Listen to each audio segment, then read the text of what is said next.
Satgas Saber Pungli Provinsi Bali menangkap seorang pegawai negeri sipil di unit pelaksana penimbangan kendaraan bermotor Cekik Gilimano Jembrana bernama Igusti Putu Nurbawa 44 tahun dan pegawai kontrak Ide Bagus Ratu Suputra 47 tahun pada Selasa 11 April.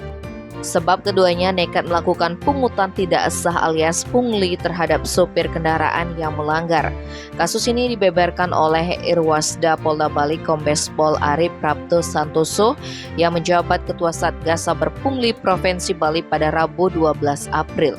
Dijelaskan olehnya pengungkapan perkara tersebut bermula dari informasi masyarakat bahwa ada oknum petugas UPPKB Cekik melakukan atau menerima pungli terhadap sopir-sopir kendaraan pelanggar. Modusnya memungut biaya sopir truk yang memuat barang melebihi kapasitas atau disebut dengan over-dimensi overload agar diloloskan tanpa ditilang. Maka pihaknya mengerahkan Subdit 3 Tindak Pidana Korupsi Ditreskrimsus Polda Bali untuk melakukan penyelidikan dengan pengamatan atau observasi terhadap kegiatan tersebut ke tempat kejadian perkara. Dari hasilnya terlihat setiap sopir kendaraan bermuatan diarahkan petugas untuk masuk atau melintasi landasan timbang. Saat sudah masuk otomatis diambillah surat atau kartu uji berkala kendaraan dan kendaraan tersebut diarahkan parkir di areal UPPKB.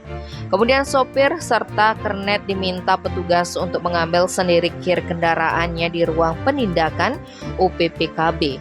Di sanalah oknum petugas itu melancarkan aksinya dengan meminta sejumlah nominal uang supaya tidak dilakukan tindakan atau tilang kepada sopir.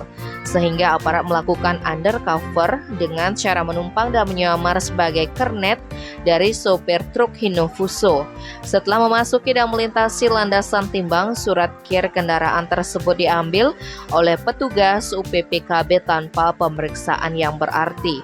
Kemudian saat mengambil surat kir kendaraan di ruang penindakan, polisi yang sedang undercover ditanyai nomor plat kendaraan berasal dari perusahaan apa dan membawa muatan apa. Saat itu yang bertugas jaga di ruang penindakan adalah Nurbawa selaku staf pembantu pemeriksa kendaraan bermotor dan Ratu Suputra selaku staf lalin. Setelah dijelaskan sebagaimana yang ditanyakan, oknum petugas tersebut meminta uang. Polisi yang menyamar jadi kernet memberinya Rp20.000 tapi ditolak dan diminta lebih menjadi Rp30.000. Tanpa buang waktu, Subdit 3 Tindak Pidana Korupsi Ditreskrimsus langsung bergerak menangkap kedua oknum petugas ini. Polisi juga menyita barang bukti seperti tas kresek warna hitam berisi uang Rp4,5 juta yang ditaruh dalam laci, satu tas pinggang warna coklat berisi uang Rp450.000 milik Ratu Suputra, satu tas uang tunai yang diikat karet gelang sejumlah Rp2,2 juta yang ditemukan dalam kotak dashboard mobil Honda Jazz DK1748 CV milik Nurbawa. Total barang bukti uang tunai sebesar Rp7,2 juta. Selain itu diamankan beberapa dokumen seperti sebuah buku kartu uji berkala kendaraan bermotor, 7 lembar kartu uji berkala kendaraan bermotor, 3 lembar bukti pelanggaran lalu lintas, 1 lembar boarding pass ASDP untuk penumpang, 1 lembar surat keterangan tanda lapor kehilangan atau surat-surat, 1 lembar laporan serah terima barang, 1 lembar fotokopi STNK, dan 1 laci meja kabinet warna putih. Dalam pemeriksaan disebutkan pelaku biasa memungut Rp20.000 sampai Rp50.000 bagi kendaraan bermuatan melebihi kapasitas.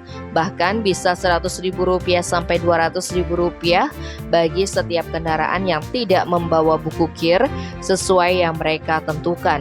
Adapun aliran uang pungli ini awalnya diterima oleh kedua pelaku lalu ditaruh di meja ruang penindakan.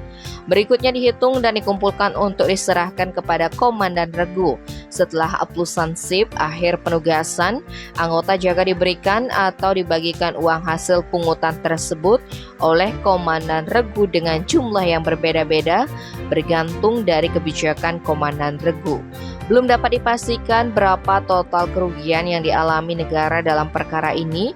Perwira Melati 3 di Pundak ini juga mengatakan tidak menutup kemungkinan ada pelaku lain yang terlibat dan pihaknya perlu melakukan pendalaman apakah ada perintah dari atasannya atau tidak.